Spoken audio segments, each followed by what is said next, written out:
mga katropa. Yan sila.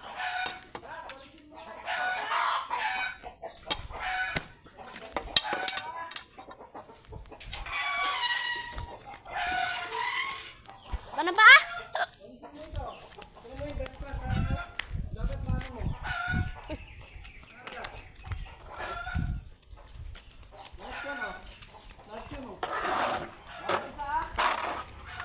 Mga mais!